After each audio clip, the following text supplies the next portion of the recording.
Mvutano wa kisiasa na kijeshi katika Mashariki ya Kati unaendelea kupanda kwa kasi, huku Iran ikitangaza wazi kuwa iko tayari kujibu mashambulizi yote mapya kutoka Marekani au Israel, wakati juhudi za kidiplomasia zikionekana kukwama. Kwa mujibu wa taarifa zilizonukuliwa na shirika la habari la Marekani CBS News, kauli hiyo imekuja wakati hali ya wasiwasi ikizidi kuimarika katika eneo hilo lenye migogoro ya muda mrefu. Katika Tehran, kamanda wa kikosi cha walinzi wa mapinduzi ya Kiislamu Islamic Revolutionary Guards Corps IRGC, Brigedia Jenerali Hassan Hassanzadeh alisisitiza kuwa Iran iko katika kiwango cha juu cha utayari wa kijeshi. Alieleza kuwa mazoezi ya kijeshi yaliyofanyika karibu na mji mkuu wa Iran yamekuwa ishara ya uwezo wa nchi hiyo kukabiliana na tishio lolote ndani ya muda mfupi. Mazoezi hayo ya siku 5 yaliyopewa jina la Mata ya Komanda yalihusisha vikosi maalum pamoja na makomando wa IRGC. Lengo lake kuu lilikuwa ni kuimarisha mbinu za mapambano dhidi ya operesheni za adui pamoja na kukabiliana na vita katika mazingira tofauti ya uwanja wa mapambano. Kwa mujibu wa taarifa hizo, mazoezi hayo pia yalijikita katika kuimarisha ulinzi dhidi ya mashambulizi ya ghafla na ya kisasa. Hassanzadeh alikariri msimamo mkali wa Tehran akisema hii inaonyesha tuko katika kiwango cha juu cha utayari wa kukabiliana na adui wa Marekani na Wazayuni wakati wowote na mahali popote.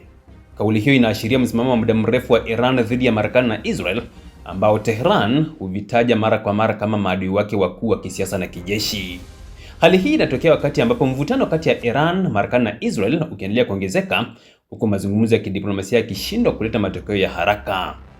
Ripoti zinaonyesha kuwa pande husika bado hazijafikia makubaliano ya kupunguza hatari ya makabiliano ya moja kwa moja, hasa katika maeneo yenye mgongano wa maslahi kama vile Syria, Iraq na Ghuba ya Uajemi. Kwa upande mwingine, hali ya usalama nchini Lebanon nayo imezidi kuzorota. Wizara ya Afya ya Lebanon imeripoti kuwa watu wasiopungua 12 wameuawa katika mashambulizi 7 tofauti ya anga dhidi ya magari kusini mwa Beirut. Mashambulizi haya yameripotiwa kulenga msafara wa magari uliokuwa ukisafiri katika barabara kuu karibu na pwani katika eneo lenye msongamano mkubwa wa raia wa kawaida. Licha ya kuwepo kwa makubaliano ya kusitisha mapigano kati ya serikali ya Israel na Lebanon, mashambulizi yameripotiwa kuendelea hasa katika maeneo ya kusini mwa Lebanon. Jeshi la Israel halijatoa maelezo ya moja kwa moja kuhusu tukio hilo maalum, lakini limedai mara kwa mara kuwa linaendelea kushambulia miundombinu inayohusisha na kundi la Hezbollah katika maeneo mbalimbali ya kusini mwa nchi hiyo. Kwa mujibu wa taarifa hizo, Hezbollah nayo imejibu kwa kurusha ndege zisizo na rubani yani drones ambazo zililipuka karibu na maeneo ambapo wanajeshi wa Israel walikuwa wakifanya operesheni kusini mwa Lebanon, ingawa hakuna majeruhi waliripotiwa upande wa Israel kutokana na tukio hilo. Wizara ya Afya ya Lebanon pia iliripoti kuwa katika siku za hivi karibuni, wahudumu wawili wa dharura kutoka huduma ya ulinzi wa raia walikuwa miongoni mwa watu 13 waliouawa katika mashambulizi tofauti kusini mwa Lebanon. Tangu kutangazwa kwa usitishaji mapigano, takriban watu zaidi ya 400 wameripotiwa kupoteza maisha nchini humo, kulingana na takwimu za serikali ya Lebanon kutokana na mashambulizi ya Israel.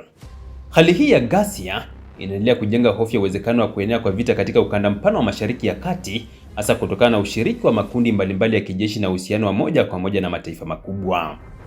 Katika muktadha huo, nafasi ya Marekani inabaki kuwa nyeti, hasa kutokana na ushawishi wake wa kidiplomasia na kijeshi katika eneo hilo, ambapo Rais wa Marekani Donald Trump ametajwa mara kadhaa katika mijadala ya makubaliano ya kusitisha mapigano na mikakati ya amani, ingawa hali halisi inaendelea kubaki kuwa tete.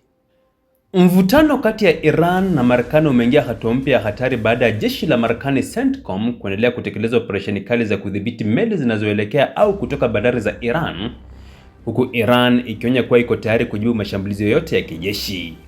Kwa mujibu wa taarifa za CENTCOM, tangu kuanza kwa operesheni hiyo ya baharini mwezi Aprili mwaka huu, zaidi ya meli 67 zimeelekezwa kubadilisha njia au kurejea nyuma kabla ya kufika bandari za Iran. Takwimu hizo zinaonyesha kuwa operesheni hiyo inalenga kudhibiti usafirishaji wa mafuta na mizigo inayohusishwa na Iran katika bahari ya Oman na eneo la Hormuz.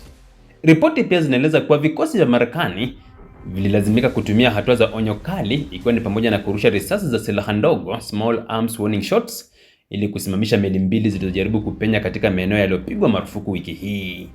Hatua hiyo ilipelekea meli hizo kubadilisha mwelekeo na kuondoka eneo hilo bila mapambano makubwa ya moja kwa moja. Kwa mujibu wa taarifa za kijeshi zilizoripotiwa na CENTCOM, operesheni hii pia imehusisha matumizi ya ndege za upelelezi, manowari na meli za kivita zinazolenga njia muhimu za baharini katika eneo la Ghuba ya Uajemi. Katika upande mwingine, Iran imeendelea kushikilia msimamo wake mkali, ikisisitiza kuwa hatua hizo za Marekani ni uchokozi wa moja kwa moja na tishio kwa uhuru wake wa kiuchumi na kijeshi.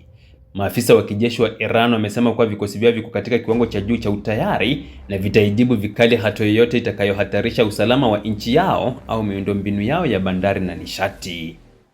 Wachambuzi wa masuala ya kijeshi wanasema hali hii inaongeza uwezekano wa makabiliano ya moja kwa moja kati ya mataifa hayo mawili, hasa katika eneo nyeti la Strait of Hormuz ambalo ni njia muhimu ya usafirishaji wa mafuta duniani. Hata hivyo, Marekani inasema operesheni zake zinalenga kudhibiti usafiri haramu na kulinda usalama wa baharini, wakati Iran ikiona hatua hizo kama sehemu ya mkakati mpana wa kuibana kiuchumi na kijeshi. Hali hii inaendelea kuibua hofu ya mgogoro mkubwa zaidi wa kikanda, huku nchi mbalimbali zikihimiza pande zote kurejea kwenye meza ya mazungumzo kabla ya hali kuzidi kuzorota. Kwa ujumla, maendeleo haya yanaonyesha kuwa Mashariki ya Kati bado iko katika kipindi cha hatari ya juu ya kijeshi, ambapo kila hatua ya kijeshi au kisiasa inaweza kuongeza au kupunguza kasi ya mgogoro unaoendelea.